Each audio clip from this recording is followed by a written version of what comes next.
నిన్న తెలంగాణ ముఖ్యమంత్రి రేవంత్ రెడ్డి మాట్లాడిన గలీజ్ భాష కాస్త ఈసారి కాంగ్రెస్ పార్టీలో చిచ్చు పెట్టిందట.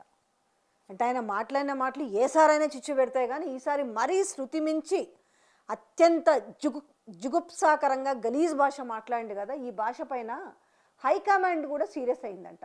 మీరు అనొచ్చు, ఎందుకు హైకమాండ్ ఎందుకు సీరియస్ అవుతుంది అనేసి.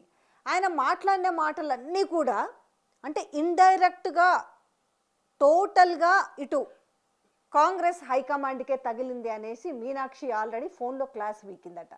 ఇది ఎక్కడో మాట్లాడిన మాటలు కాదు, ఇది కాంగ్రెస్ లీడర్లే ఆఫ్ ద రికార్డ్ కాంగ్రెస్ లీడర్లే మాట్లాడుకుంటున్న మాటలు. అసలు కాంగ్రెస్ పార్టీ పరువు నిలువున తీస్తున్నాము, నిన్ను నమ్మి నీ చేతిలో తెలంగాణ కాంగ్రెస్ పార్టీని పెడితే ఈరోజు ఇంత ఘోరంగా మాట్లాడి కాంగ్రెస్ పార్టీ పరువు తీస్తున్నావా అనేసి క్లాస్ వీకిందట మీనాక్షి. నువ్వు మాట్లాడిన కొన్ని మాటలన్నీ అక్కడ సోనియా గాంధీకి అండ్ రాహుల్ గాంధీకే కదా తగులుతున్నాయి అనేది. ఎందుకనంటే ఆయన ఏదో కేటీఆర్ గురించి ఏదో మాట్లాడిండు కదా.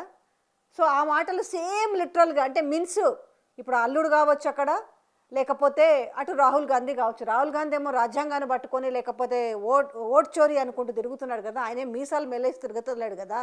ఇండైరెక్ట్గా ఈ మాటలన్నీ కూడా వాళ్ళకే దాక్తాయి కదా అనేసి ఆమె ఈయనకు చెప్పిందట. అయ్యా నువ్వు మాట్లాడే మాటలేందో ఒక్కసారి మళ్ళొకసారి రికార్డులు వినుకో, నువ్వు మాట్లాడిన మాటలు అనేసి.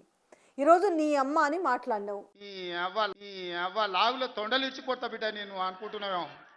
నా సంగతి ఇంకా తెలియదు, మీ నాయన అడిగి ఇంటికి పోయి చెప్తాడు. నీ అమ్మని మాట్లాడితే రేపు వాళ్ళు కూడా సోనియమ్మని ఈ విధంగానే సంబోధిస్తే పరువు పోయినట్టే కదా. ఆ మాత్రం నీకు ఒంటి మీద సోయి లేకుండా ఎట్లా ఇట్లాంటి మాటలు మాట్లాడినావు అనేది అక్కడ వచ్చిన సబ్జెక్టు. నిజమే కదా, ఖచ్చితంగా తగులుతుంది. ఎందుకంటే ఈరోజు నీ అమ్మ నీ అవ్వ అని మాట్లాడినావు అని అంటే కరీంనగర్ సైడ్లో అయితే అవ్వని అమ్మని అంటారు జనరల్గా, అమ్మ ఏదైనా అమ్మ.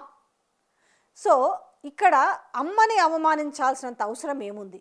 పోనీ ఇక్కడ ఏమన్నా అటు కేసీఆర్ గారు సతీమణి లేదంటే కేటీఆర్ గారి మదరు ఎన్నడన్నా రాజకీయాల్లోకి వచ్చి ఆమె ఎప్పుడైనా ఏదైనా వేదికల పైన కనీసం కనిపించిందా, ఎక్కడన్నా మాట్లాడిందా? ఇదే మనం ఏపీలో కూడా చూసినాం కదా.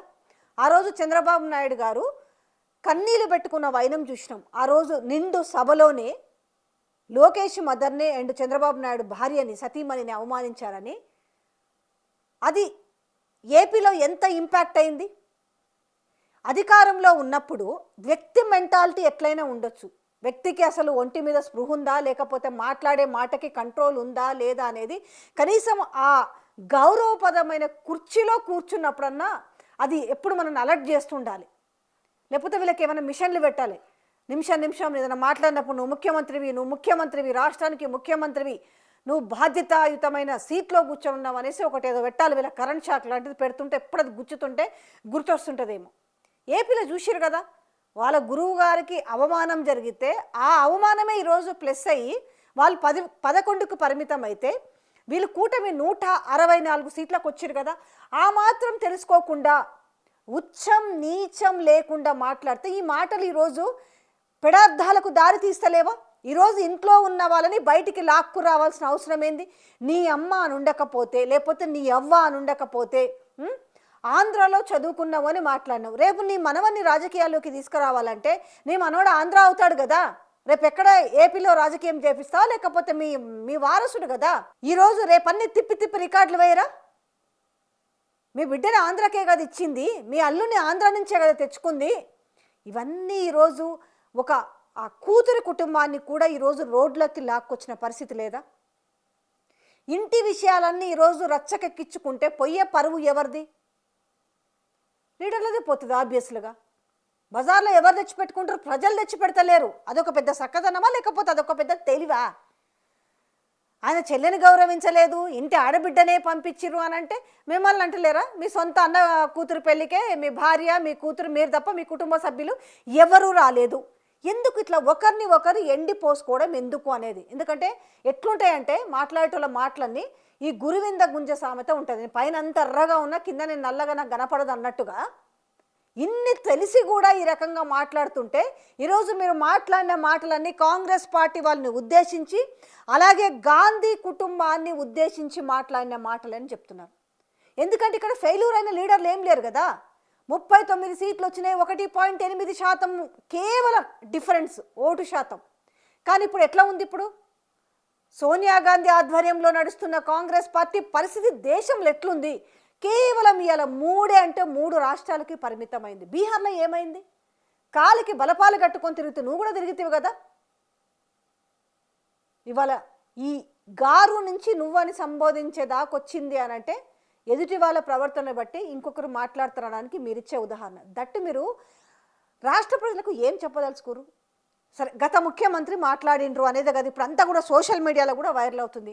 గత ముఖ్యమంత్రికి ఇదే కదా మీరు ఏమంటారు? గత ముఖ్యమంత్రికి అహంకారము, గత ముఖ్యమంత్రి మంత్రులను గెలవలేదు, ఎమ్మెల్యేని గెలవలేదు, అహంకారపు మాటలు మాట్లాడిండ్రు అనేది పదే పదే మీరు ఉచ్చారణ చేస్తూ వల్లే వేస్తారు కదా. మరి అది నచ్చకనే కాబోలేము. ఈరోజు ప్రతిపక్షానికి పరిమితం అయిండ్రు కదా. మరి మీకు ఆ జ్ఞానోదయమైన ఆ గుణపాఠమన్నా ఉండాలి కదా. నేనన్నా కనీసం నేను నా ఒళ్ళు ఇల్లు నా నాలుక నేను దగ్గర పెట్టుకొని మాట్లాడతాను, లేకపోతే నాకు కూడా అదే పరిస్థితి వస్తుందనే జ్ఞానోదయం లేకుండా పోయిందా అనేసి తెలంగాణ ప్రజలు మాట్లాడుతున్నారు. ఇవాళ కొత్త సర్పంచ్లకు మీరు ఏం మెసేజ్ ఇవ్వదలుచుకున్నారు? రాష్ట్ర ప్రజలకు ఏం మెసేజ్ ఇవ్వదలుచుకున్నారు? ఇవాళ మీరు ప్రతి మాట మీరు ఢిల్లీలో ఉన్న గాంధీ కుటుంబం గురించి గలీజు భాష మాట్లాడినట్టే అనుకుంటున్నారు ఈరోజు కాంగ్రెస్ పార్టీలో ఉన్నారు. ఎందుకంటే అతి ఫెయిల్యూర్ లీడర్గా ముద్రపడ్డది ఎవరు అని అంటే రాహుల్ గాంధీ. ఆయన ఆధ్వర్యంలో వచ్చిన ఎలక్షన్ల సంగతి అన్నీ చూస్తారు కదా. ఇలాంటి నేపథ్యంలో మీరు మాట్లాడుతున్న మాట ఇది వీళ్ళకే తగులుతున్నదా, లేకపోతే నా ఇంటి వాళ్ళకే తగులుతుందా, లేకపోతే ఇంకెవరికి తగులుతుందన్న ఆలోచన లేకపోతే గట్లనే తిట్లు తిడాల్సి ఉంటుంది. 3 సంవత్సరాలు మీరే ఉంటారనుకున్న నేపథ్యంలో మీరు ఏకంగా గాంధీ కుటుంబానికి కనుక ఎసరుపెట్టి గాంధీ కుటుంబాన్ని చులకన చేసి మాట్లాడితే, ఎందుకంటే మీరు మాట్లాడే మాటలు మీ హిడెన్ పాలసీ తెలియకుండానైతే కాంగ్రెస్ పార్టీలు ఎవరు లేరు కదా. సో ఇది ఆమె మీనాక్షి నటరాజన్ హుటాహుట్నే ఢిల్లీకి పిలిపించడానికి కారణం కూడా అదేనట. సో మరి ఏం సమాధానం చెప్తాడో, మరి పోయి కాలు పట్టుకుంటాడో. నేను అన్నది మిమ్మల్ని కాదు, అసలు మీకు ఈ మాటలు తగిలొస్తాయేమని కూడా నేను అనుకోలేదు. ఐఎమ్ వెరీ సారీ అనేసి మరి కాలు పట్టుకుంటాడో, కడుపులో తలకాయ పెడతాడో ఆయన భాషలో చెప్పాలంటే. సో ఇదంతా కూడా ఇప్పుడు నెట్టింటో వైరల్ అవుతున్న సబ్జెక్టు. ఇదంతా కూడా గాంధీ కుటుంబానికి ఎసరు పెట్టిండు. గాంధీ కుటుంబంలోని రాజకీయాలన్నిటిని కూడా ఈయనే వడిసి పట్టాలన్న ఒక దురుద్దేశంతో నిన్న మాట్లాడిన మాటలు కూడా అందులో ఒక ఆంతర్యం ఉందని అనుకుంటున్నాను.